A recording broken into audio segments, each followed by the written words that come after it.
some breaking news just in. The BBC chairman, Samir Shah, has said the corporation has received a letter from President Trump. The chair says they're now considering how to reply to him.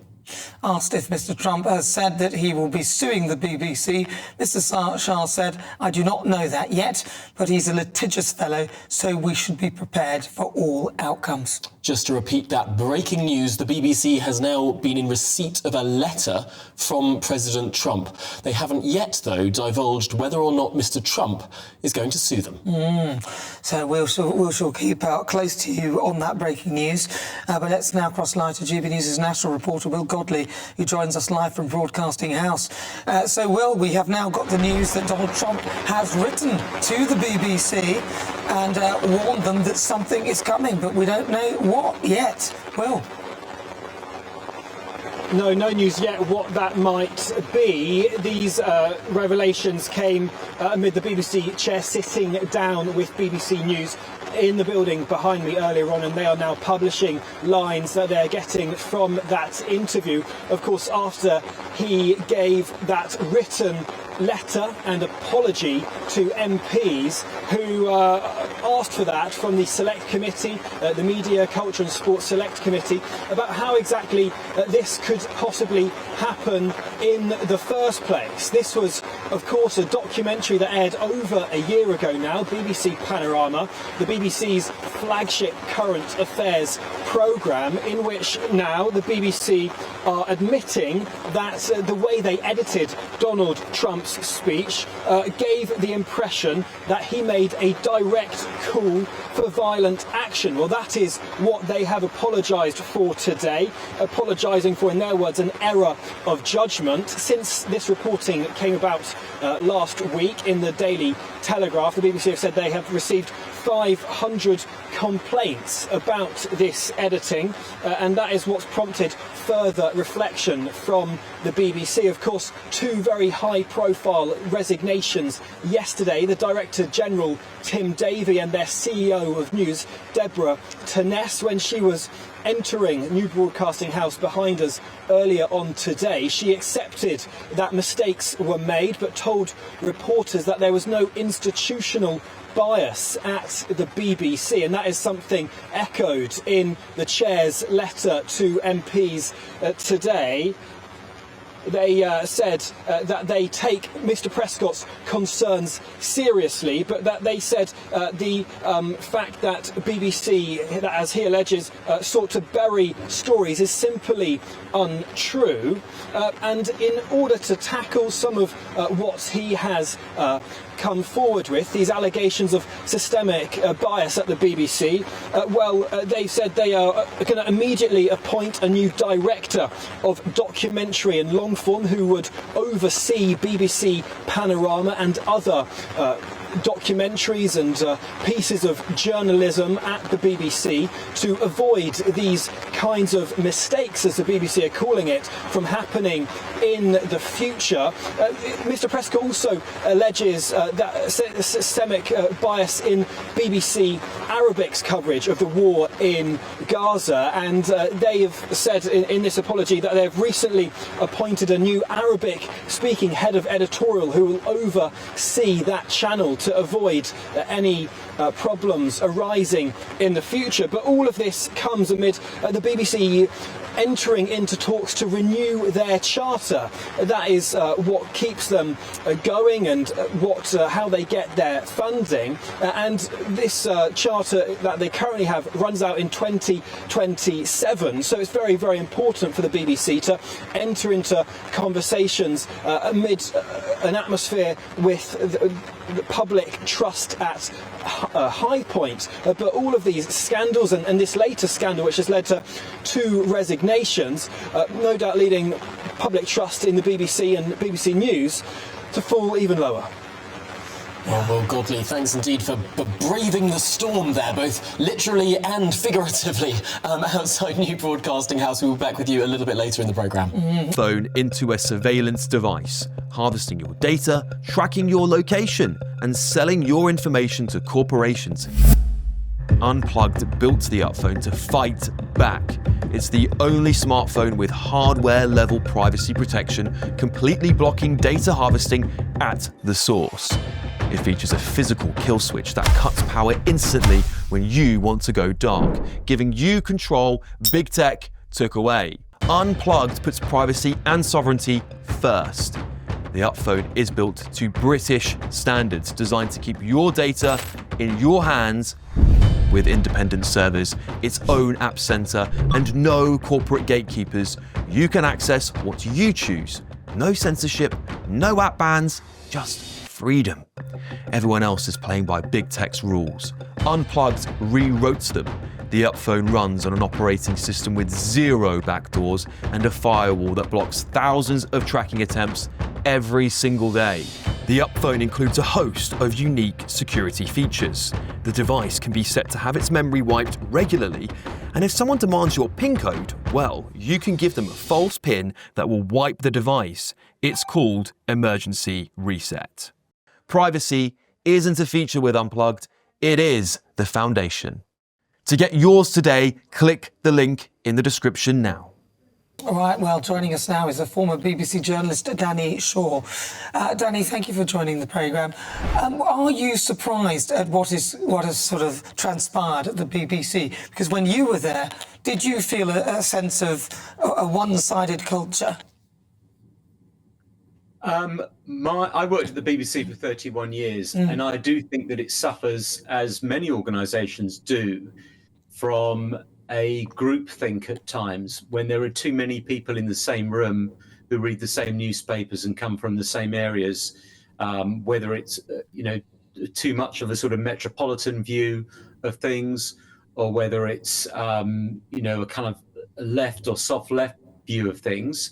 Of course, there are people there who represent different political parties, or who have sort of gone on to represent other political parties and work for other political parties on the right. That's absolutely true. But in general, I think it suffers from a groupthink, and I think that's very dangerous for a newsroom, any newsroom, whether it's GB News, Sky News, ITV News, or BBC News, to have that. You need people in the room who have different views, and this should be a warning to everyone, who have different views, who come from different angles, who have different backgrounds and different take on the story.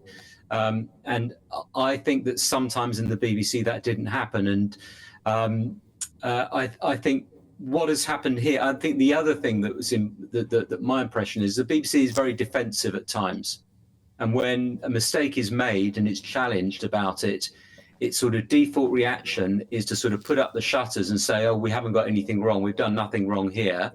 That's one thing it does. The other thing it does is sort of put it into the long grass, bat it off to someone else to deal with, and someone else to deal with, and hopefully it sort of everything will die down and it goes away. And so what we're seeing here is actually, in my view, the combination of two things. One, a sort of groupthink mentality, which has, I think, influenced some of its coverage.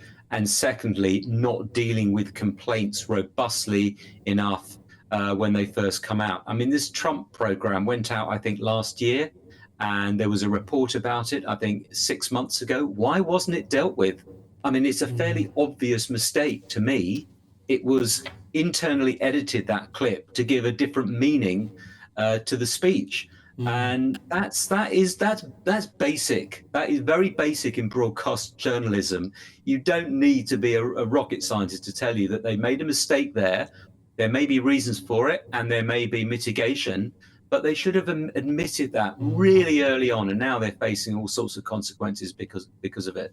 I mean, it seems like we've been on this carousel, this merry-go-round, for a very, very long time. I remember the arguments and the debates in the wake of the referendum in 2016, and a lot of media said, look, OK, we were out of step with the country, we've got to get out there into the real country, you need to step outside of SW1 or W1A or whatever it is, and we need to sort of check ourselves and step out of the bubble that we live in.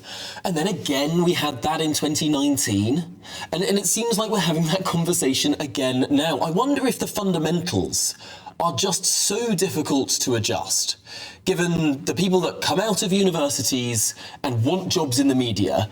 I mean, very few of those people have the same worldview as perhaps even the majority of the country. I mean, is this just an impossible task to complete for an organisation that isn't ideological in its very charter, but ideological people apply to work there by just the nature of the market?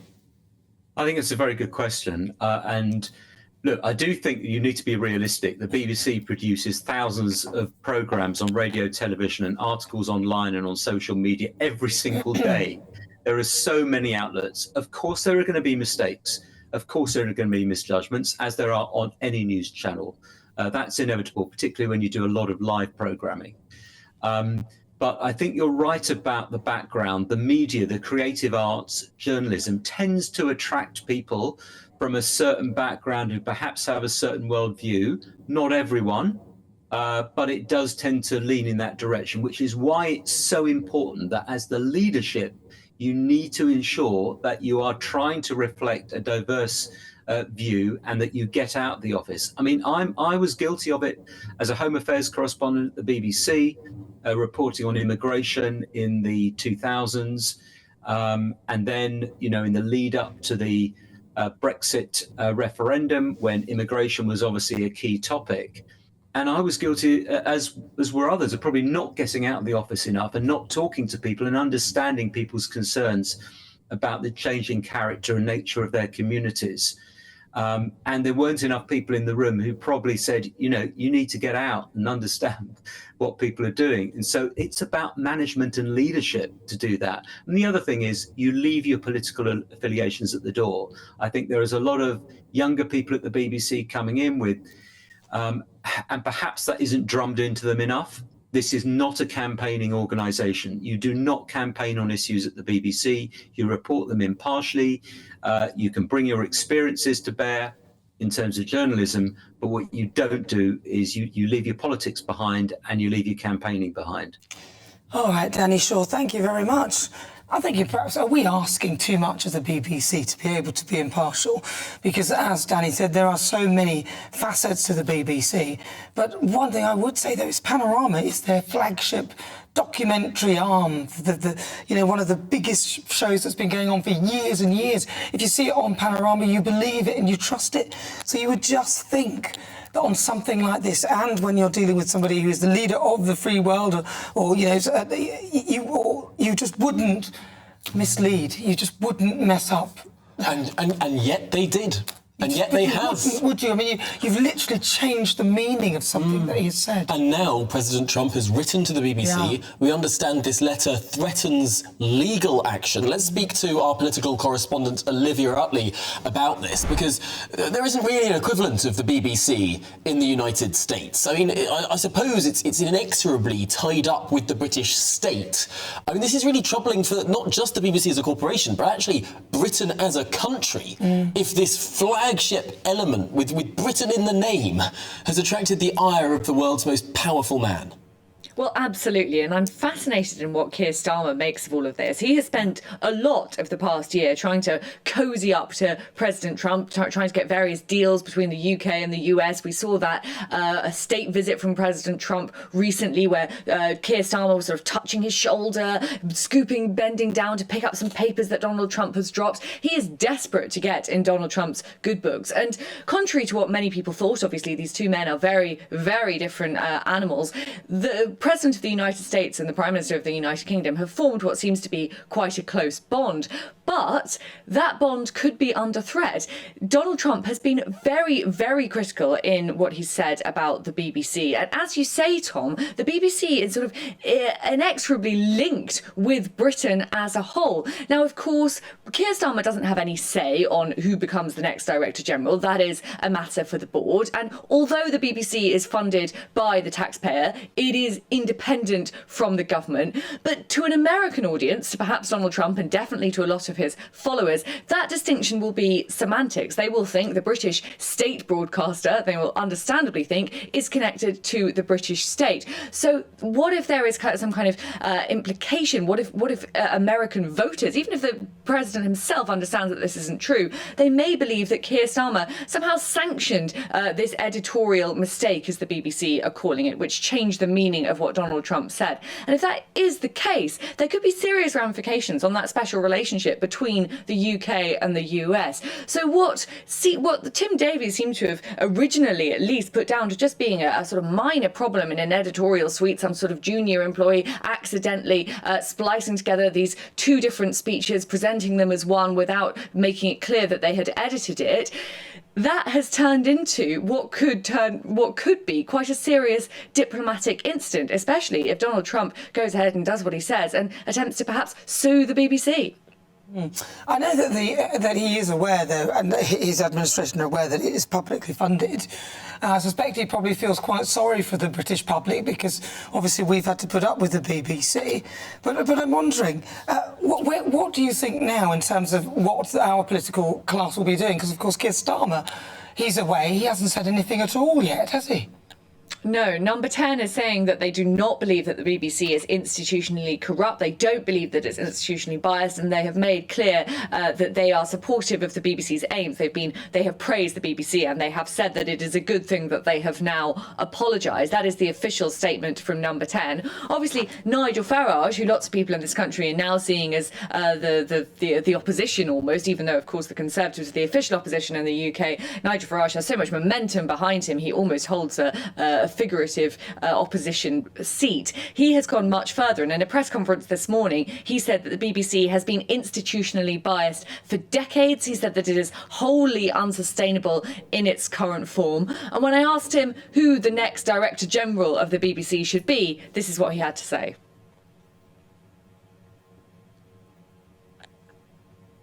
I did notice that Donald Trump's press secretary, Catherine Leavitt, suggested British viewers watch GB News, not the BBC, which was quite interesting last night.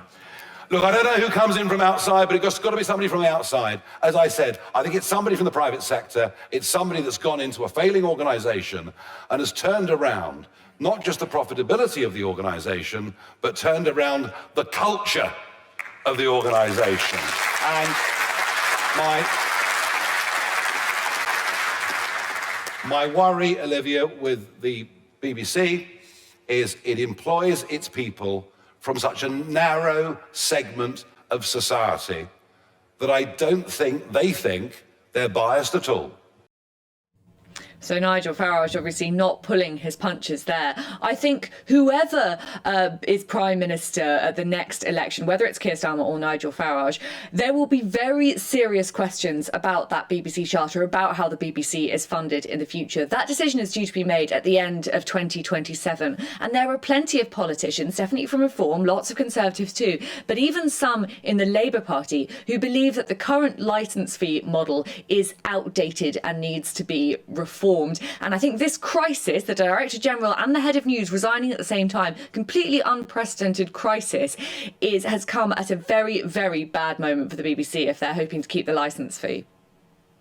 This is one of the really big issues here, because these are two distinct issues. The licence fee, charter renewal, all the rest of it. It's a structural, how the BBC is funded, how it runs in the 21st century. And yet this separate issue of bias and clear editorial standard slippage and all the rest of it, and yet these two things become conflated and one almost flows into the next. Well, absolutely. And I think why is because if the BBC is to be funded by the taxpayer, by the licence fee, then it has to be doing something which no other TV news channel could do.